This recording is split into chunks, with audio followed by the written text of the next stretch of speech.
The Mandela Effect. At its core is change. Change from the world we grew up in. Change from the world we expected to create. If you are honest, you will see that the world we live in today is not quite the world we lived in 20 years ago. Whether you are a child of the 70s, 80s, or 90s, you know that this world is not what we were building in those decades. We had already experienced all the racial strife we could stomach. We built a world where everyone just got along. We designed a place where men and women were equal, yet we still recognized the difference and uniqueness between the sexes. We took a common-sense approach to solving our problems, and when things weren't going so good, we all pulled together and made it right. That is not the world we live in today. In today's world, we cannot even agree on a quote from an old movie, much less the larger issues. Today we marvel at how the maps have changed, and we find the places that just don't exist.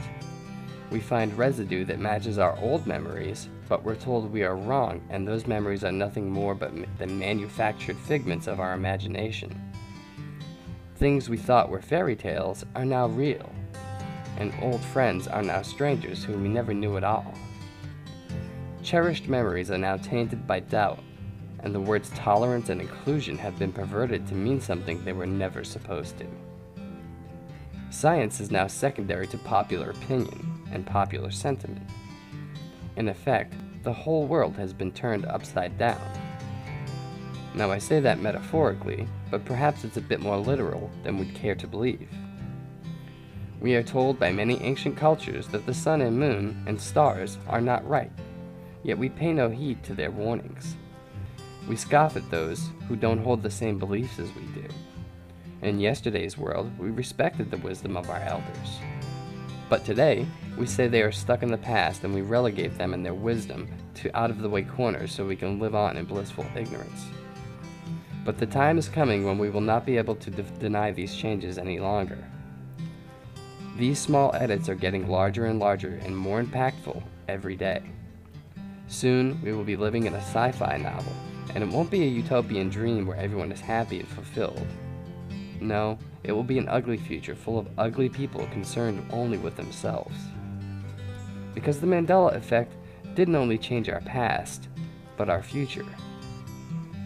With the seeds of doubt and discourse sown, we will reap the crops of hate and bloodshed. As the world wobbles forth in its endless chase for the sun, we too wobble in doubt of where we have been, and therefore where we are heading. What's the cause, you might ask? It's hard to say for sure. Perhaps a large planetary body whose sheer size and proximity is enough to collapse space and time in around us? Is it CERN? Is it quantum computers? All of these are likely suspects, but we, the little folk, have no way of really knowing. The knowledge required to understand the real situation is locked up behind layers of security clearance, position, or privilege. It's deemed classified for only those in power to understand and the rest of us to blindly fumble about and look for like lost kittens searching for their mother. We can accept this fate and let it lead us into the future, or we can seek out change and take back the world that we have worked so hard for. How, you might ask? First, we must find the truth. What is the cause? Why are there so many asteroids buzzing around the planet now? It wasn't like that 20 years ago. Why do we hate those with opinions other than our own? We didn't used to. Why do we have to blame a particular group of people for all of our ills? We used to take personal responsibility. Like many YouTubers, I speak directly with my audience sometimes. I am often asked why it's just the small things that have changed. If you consider new organs in the body and changes to human anatomy in general very small, I envy you. If you think that the addition of new animals to the genus is a tiny, irrelevant fact, I ask you, what is a big one? If you think that the entire world changing before your very eyes is normal, then I cannot change your mind. I can only point you in a direction. Whether you choose to travel that road is up to you. I chose that road, and it's not for everyone. Many times I've wished that I was just an ordinary sheep living in the world of blissful ignorance. Earlier today, I was speaking with one of my favorite subscribers, and I learned something new, as I often do when interacting with the community. I learned to never assume. Even though I have learned that lesson 1,000 times before, I learned it again today. As I explained to her, my dream job would be to live in and run a lighthouse and do a radio show like Coast to Coast AM.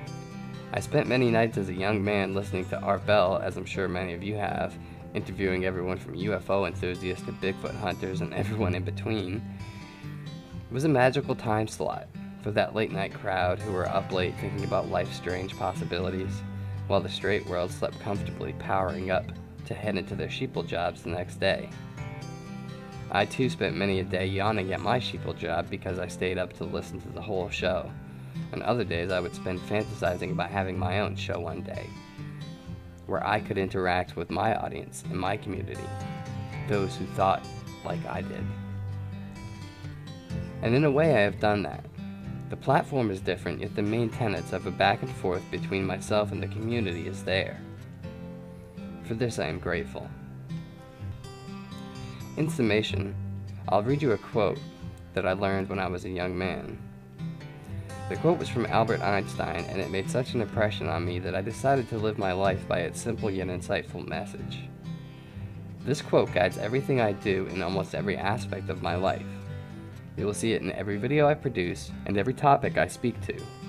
It is the single driving force that shapes my personality, outlook on life, research, and attitude. The mantra is, I have no special talents. I am only passionately curious. Thank you so very much for watching, and I hope that you will like and subscribe.